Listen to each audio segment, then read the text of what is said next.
Ninatambua kwamba vijana wengi waliokamatwa na kushtakiwa kwa makosa ya uhaini hawakujua wanachokifanya.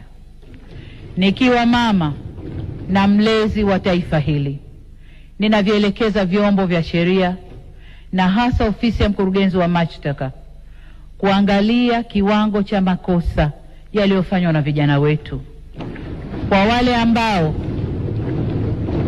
Kwa wale ambao wanaonekana walifuata mkumbo na hawakudhamiria kufanya uhalifu, wawafutie makosa yao. Niwasihi sana wanangu vijana wa Tanzania, nchi hii ni yenu.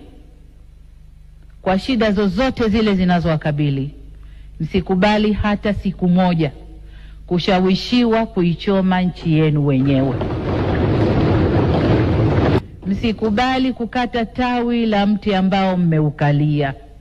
Msikubali kabisa. Hili nawaomba mlikatae kwa nguvu zenu zote.